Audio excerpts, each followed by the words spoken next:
నిజామాబాద్ కేంద్రంగా జాతీయ పసుపు బోర్డు ఏర్పాటు చేయడాన్ని కాంగ్రెస్ పార్టీ పక్షాన రైతాంగం పక్షాన హర్షం వ్యక్తం చేస్తా ఉన్నాం. 2 దశాబ్దాల పసుపు బోర్డు ఆకాంక్ష, పసుపు మద్దతు ధర విషయంలో 2 దశాబ్దాలుగా రైతులు, రైతు సంఘాల నాయకులు కాంగ్రెస్ పార్టీ పక్షాన అనేక మార్లు కేంద్ర ప్రభుత్వంలో ఉన్నటువంటి బీజేపీ మీద పోరాటాలు చేస్తూ పసుపు బోర్డే పరిష్కారం, పసుపు రైతులను ఆదుకోవడానికి అని చెప్పేసి పోరాటాలు చేసినటువంటి పరిస్థితులలో ఇవాళ పసుపు బోర్డును నిజామాబాద్ కేంద్రంగా ఏర్పాటు చేయడం అనేది స్వాగతిస్తా ఉన్నాం. గత 10 సంవత్సరాలుగా తెలంగాణలో 2014-15లో సాగేటటువంటి 1,10,000 ఎకరాలలో సాగేటటువంటి పసుపు ఇవాళ 42లకు పడిపోయింది.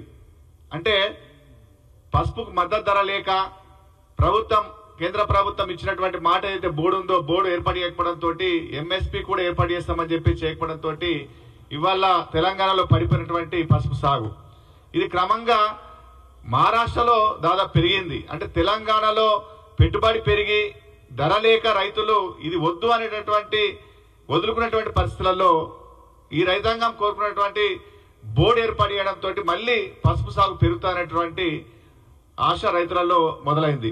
పెరగాలని కోరుకుంటున్నాం. ఎందుకంటే సాంప్రదాయమైనటువంటి పంట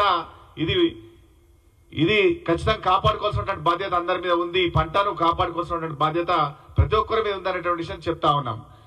ఇవాళ పసుపు బోర్డు నిజామాబాద్ కేంద్రంగా ఏర్పాటు చేయడం అనేది ఏ రకంగా దర్శిస్తా ఉన్నామో అదే విధంగా ఈ ప్రాంతానికి సంబంధించినటువంటి వ్యక్తికి కూడా చైర్మన్ గా చేయడం కూడా ఇది తెలంగాణ రైతాంగానికి ఉపయోగం ఉంటుంది. ఎందుకంటే తెలంగాణలో నిజామాబాద్కు చెందినటువంటి వ్యక్తిని చైర్మన్ గా ప్రకటించారు. అనేక రాష్ట్రాలలో సాగవుతున్నప్పటికీ కూడా మన ప్రాంతంలో ఏర్పాటు చేసి మన ప్రాంతంలో చైర్మన్ గా చేయడం కూడా ఇది రైతుల యొక్క విజయం. అంటే ఈ బోర్డు రావడం అనేది దశాబ్దాల కాలంగా రైతులు ఏదైతే పోరాటం చేస్తా ఉన్నారో ఇది రైతుల విజయమే. ఆనాడు 2000 కాంగ్రెస్ పార్టీ అధికారం ఉన్నప్పుడు 2004-14 దాకా ఆనాడు 2009-10, 10-11లోనే 11,000, 11,500 ధర వచ్చింది తప్పితే ఏనాడు కూడా రైతులకు 6,000కు మించి ధర రాలే. కేవలం రాజశేఖర రెడ్డి గారి టైంలో కొనుగోలు చేస్తామని చెప్పేసి ఆనాడు ఏ రకంగా అయితే ముందుకు వచ్చిందో ఆ టైంలోనే ధర వచ్చింది తప్పితే ఎక్కడ కూడా ఎప్పుడు కూడా ధర రాలేదు. రైతులు చేసినటువంటి పసుపు రైతుల ఇబ్బందులను గమనించి ఆ రోజు పెద్దలు జీవన్ రెడ్డి గారు చెప్పినట్లుగా కమ్మరిపల్లిలో దాదాపు 33 ఎకరాలలో పసుపు పరిశోధన కేంద్రాన్ని ఏర్పాటు చేసి అక్కడ రకరకాల వంగాళాలను పసుపు ఉత్పత్తి చేసి రైతులకు ఇచ్చే విధంగా ఆనాడు ఏ రకంగా ఏర్పాటు చేసినారో అప్పుడు కాంగ్రెస్ పార్టీ ఒక ప్రయత్నం చేసి రైతులు ఆదుకోవడానికి చేసింది. కానీ వల్ల మేం బోర్డే కాకుండా ఈ ప్రాంతంలో మీ నిజామాబాద్లో కుర్కుమీన్ శాతం తక్కువ ఉంటుందని ఇంకొకటి ఎక్కువ ఉంటుందని చెప్పేసి ఒక ధర రాదనేటువంటి ఒకటి బయట ఉన్నది. మేము కూడా విజ్ఞప్తి చేస్తా ఉన్నాం.